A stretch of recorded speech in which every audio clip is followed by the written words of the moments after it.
up, YouTube? My name is Mario, aka the real Super Mario, aka the Loot Box Hero, bringing you another Pokemon Legends ZA video.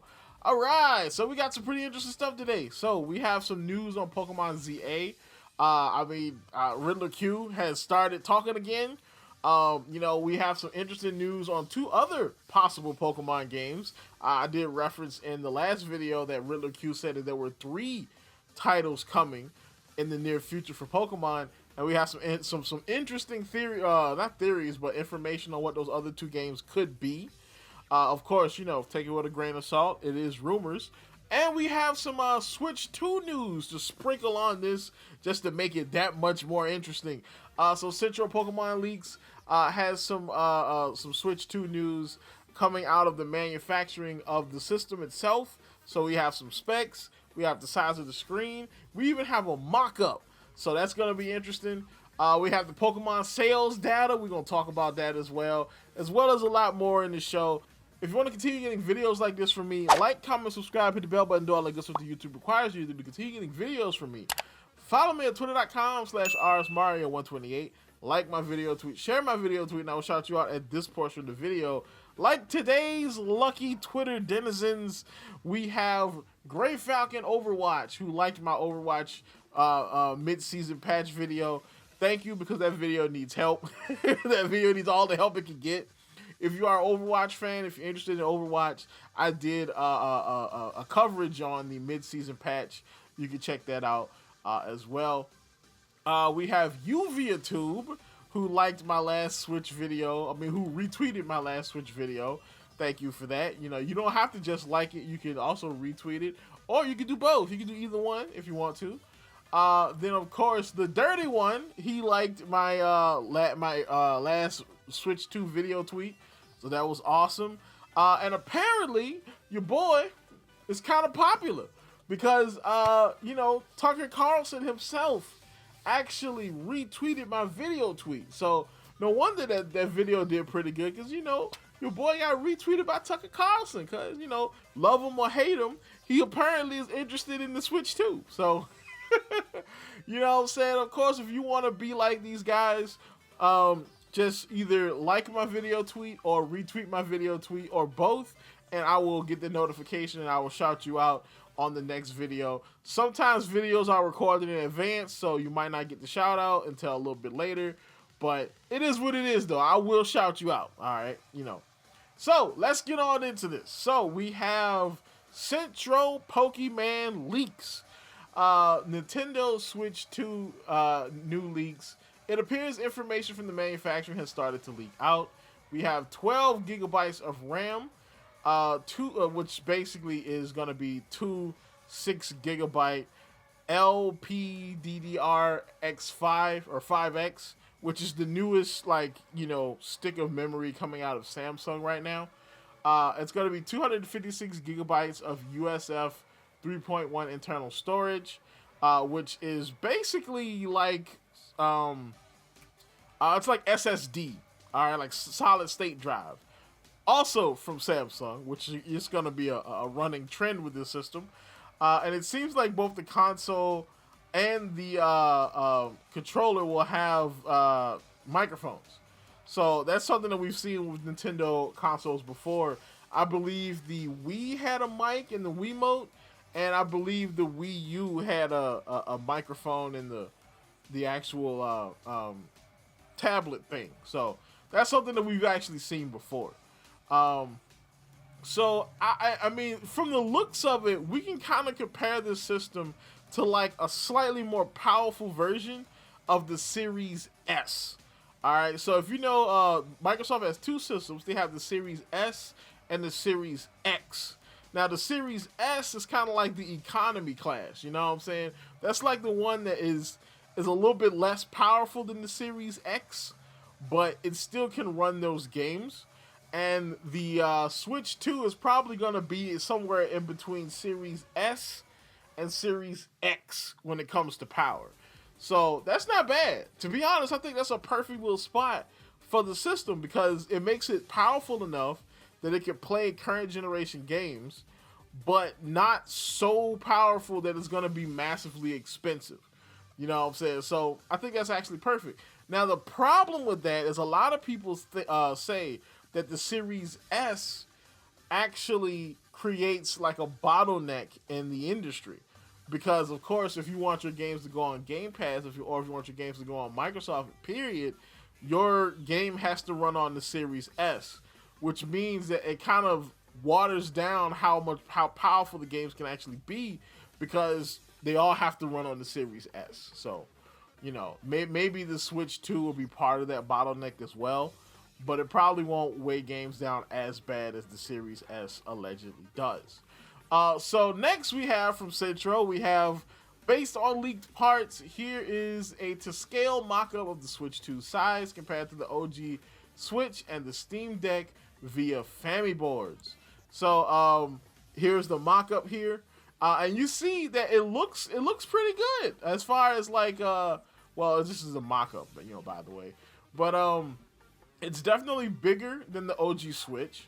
It's longer, a little bit wider than the OG Switch, but it's not as big or as bulky as the Steam Deck, which I think is kind of key to this, because, you know, it keeps that kind of form factor to be able to just slide it into like your pocket. Now I wear a lot of cargo pants. All right, I'm in that era of my life where I wear cargo pants. So being able to slide that sucker in there is gonna be perfect. They also said the screen is 8 inches, which means that it makes the screen bigger than the OG Switch and the Steam Deck screen, but still not making it as big as the Steam Deck. I think that's actually pretty amazing, to be honest. All right, so moving on to Pokemon news. So we have Joe Merrick, basically the guy who runs Cerebi.net, the big Pokemon website. He has the sales figures for Pokemon, and it give us some pretty interesting numbers. So he says, here are the known sales figures for Pokemon main series titles. Some may be higher, but haven't been reported. We'll learn in August. Scarlet and Violet will hit 25 million soon, and is on track to easily beat Sword and Shield and be the second best selling Pokemon game of all time. You know, I did a video saying which one was better, Scarlet and Violet or Sword and Shield. You tell me, all right, which one do you think is better? But, you know, personally, I think from a gameplay perspective, I think Scarlet and Violet is better. But from an art, like, aesthetic, you know, perspective, an art style, like an artistic perspective, I think Sword and Shield is better. And I kind of explained it in that video. But, so the sales numbers are, of course, Red, Blue, and Green have 31 million. They're still the GOATs right now as far as numbers go. Sword and Shield has 26 million. Scarlet and Violet has 24. Then you've got Gold and Silver, Diamond and Pearl, XY, Sun and Moon. Then we have, what is that? Brilliant Diamond and Shining Pearl over Legends Arceus? Interesting. And I know everybody's probably typing right now, oh, well, Mario, well, you know, technically, BDSP has two games, and Legends Arceus only has one game, so that's why I outsold it. And I retort by saying most people aren't buying both games. I'm just saying, most people are not going to buy BD and the SP, all right? I'm just saying, they're going to buy one or the other one. So, you know, it still outsold Legends Arceus. You know, oh, look at this. Look at this down here in the dirt, down here in the dookie butter, down here in the basement. We got Ultra Sun and Ultra Moon not even breaking 10 million sales. That's interesting. You know what I'm saying? I wish somebody would have told me this. Oh, yeah, that's right. I said it myself in my rankings video when I ranked all of the mainline Pokemon games. And then people got mad. You know, why did you put Ultra Sun and Ultra Moon down there? They're some of the best games. Nah, cuz them games is dookie butter. Alright. You know, now of course they did sell better than some actual real good Pokemon games like Crystal, Emerald, Platinum, and Black and White 2. But I think this is more along the lines of the fact that these games are sequels, and not because they are garbage. You know, it is what it is though, you know. All right, and speaking of weird stuff, we have this segment I'm gonna call Tales from Twitter. Basically, when I find something to talk about from Twitter, yeah, usually I keep this stuff on Twitter, but I kind of had to talk about this one. This person dropped this tweet and said, "Gamers need to realize that Phil Spencer, Miyamoto, Jim Ryan, and any executive in the industry are not your friend. They make shitty decisions based on profitability, protecting IP, and generating new users for their platform." And technically, he's right. But the problem here is Miyamoto probably shouldn't even be in this category. Because Miyamoto is an executive, but he's not like a Jim Ryan, Phil Spencer executive, if you know what I'm saying. So Miyamoto is an executive, but he works more on the creative side than he does on the actual like executive decision-making side of the situation. All right, he's kind of like Triple H. All right, like Triple H in WWE right now is an executive, but he's the chief creative officer. So he is like the connection between the executives and the product. All right, the actual creatives that do the work. You know, and that's the same thing with Miyamoto. You know, I think Miyamoto is on that line as far as being an executive in Nintendo. Now, as far as the executives not being your friend, that's true. But the main issue here, and this is something I've talked about a couple times, and something I'm going to talk about again in my Sweet Baby Inc. video whenever I finish that video. It's not really about like, you know, these companies being evil. It's about fiduciary responsibility. It's one of the biggest problems in the gaming industry. Your entire job as the leader is not to please the customer. It's not to please the employee. The product doesn't really matter. It's not about art. It's not about passion of video games.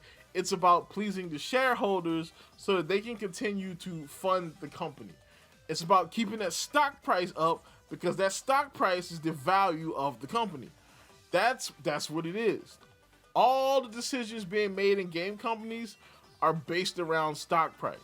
So, to independent creators out there, and I know that there's some indie game devs that watch this channel, do not take the IPO. I know there's a lot of money in it, but don't do it. Stay independent. Don't take the IPO. Don't go publicly traded. Because once you go publicly traded, you lose your destiny. You lose control of your destiny. Simple as that. But yeah, y'all need to get off Miyamoto though. All right, so we get into some more of the rumor and speculation portion of the program. All right, so this portion is brought to you by today's sponsor, me.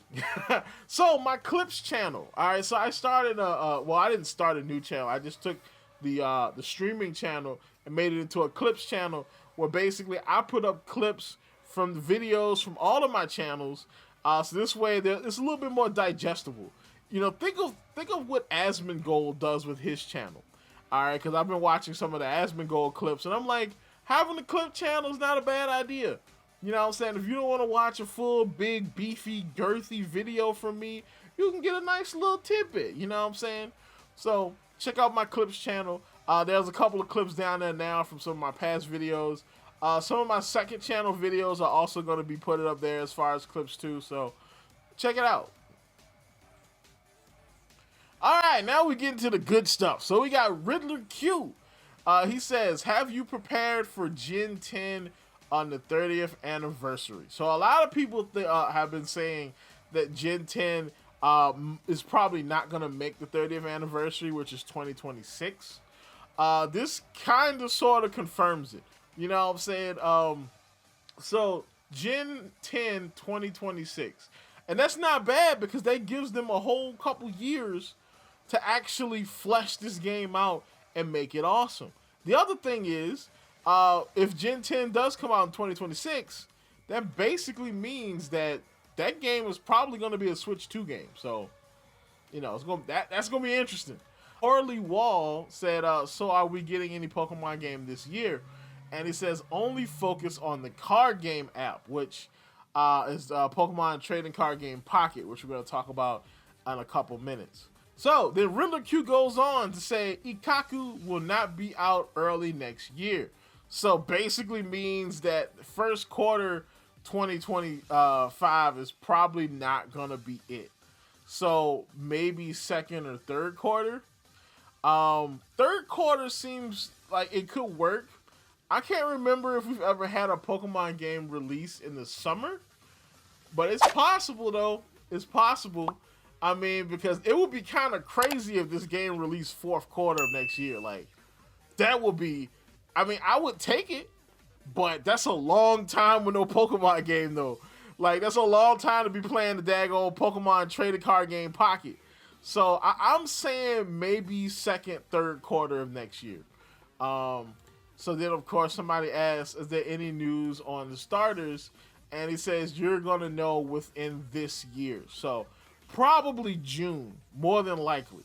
Probably, like, there's Pokemon event in June. Or if Pokemon actually shows up to the Nintendo Direct in June. Because, of course, the Nintendo Direct is going to be talking about stuff that's not going to be on the Switch 2. And more than likely, Ikaku is either going to be dual launched on the Switch and the Switch 2, or it might be the swan song of the original Switch. All right, so now we get into the real speculation. So we have Uminotami, which is an account that has actually been pretty talkative and interesting lately. I haven't heard of this account before, but they've been spitting some knowledge lately. So they say that the three games that Riddler Khu was talking about in the last video are Pokemon Legends Legends ZA, a Gold and Silver remake with a new region, Southeast Asia, Megas Endpoint, and then the third game is the Pokemon trading card game Stadium. This game is linked to the Pokemon trading card game Pocket. It is a card game, but with realistic battles, just like Yu-Gi-Oh! So, that sounds kind of bananas. Alright, I ain't even gonna lie, okay? I haven't been interested in Pokemon trading card game in a long time, but that idea sounds kind of bananas. Now, the Gold and Silver remake thing, this is something that Riddler Khu kind of hinted at when he was kind of going back and forth between black and white remakes and Gold and Silver stuff. He actually kind of posted some stuff hinting towards that, so maybe this is real. But why would they do Gold and Silver with a new region? Like, I mean, hey, I don't know. You know what I'm saying? Technically, we did kind of go back to Johto with the teal mask, so maybe they're gonna do something like that. Maybe we go back to Kitakami. You know what I'm saying? But they continue on and say that Gen 10 will be postponed a little bit longer, but will establish a whole new worldview. And then it says Flood, which I'm not quite sure what that means. My guess is that 2026, the 30th anniversary, is the Gold Silver remake, not Gen 10. Perhaps 2026 is not enough promotional scale to be Switch 2 exclusive. I don't see how a completely new game can be sold in the absence of light. So now I disagree with. So then they go on to say, I consider the first game on Switch 2 to be the GS remake. New episodes with the addition of Southeast Asia. Gold and Silver gets megas and establishes a battle system like Sun and Moon. I don't know about that one. Southeast Asia also has Z move. Terrapagos gets a form by using Z move. I don't know how I feel about Z moves coming back. I'm not a huge fan of Z moves. I think Z moves are kind of dookie butter. As far as like gimmicks go, I think Z moves are probably the worst gimmick. I'm just gonna be honest. And that's, I mean, the design looks pretty cool. The animation looks pretty cool, but like as far as gameplay go, it's just a delete button. All right, you just press this button to delete a Pokemon from the enemy team. I mean, there's some strategy there, but it's not nearly as cool as like Megas or Terras or even the Gigantamax stuff, But then here's the last little tidbit here. It says, I believe the Pokemon trading card game Pocket was born out of the scrapping of this game, Pocket would also provide a mechanism to import Pocket cards. So what they're talking about is this trademark that was filed back in like 2018, I believe. This is from comicbook.com, where this trademark was basically for a new game that would add Pokemon to your game from cards, kind of like Yu-Gi-Oh! The trademark kind of goes like this. In this patent, the cards can change color based on either the health or mood, and the background of the card changes when the card is tilted, as if imitating a hologram card. Our guess is that this is for a brand new Pokemon mobile game, which blurs the line of reality in the world of Pokemon, just like Pokemon Go. Players can collect Pokemon in the real world via cards or some other kind of image, and then raise them and train them via the in-game app. So yeah, I mean, this actually kind of fits. I mean, Riddler Khu even kind of hints at something like this with the post that he put out about the light pollution. Maybe these cards look like that because they're going to be compatible with this new trading card game Pocket / Stadium type of deal. So that's a whole lot. Tell me what you think in the comments. What you think about the possibility? Do you think Gen 10 is coming out on the 30th anniversary, or do you think it's going to come out afterwards? What do you think about this gold and silver remake? You know what I'm saying? Tell me what you think in the comments down below. Like, comment, subscribe, and as always, people, keep it real.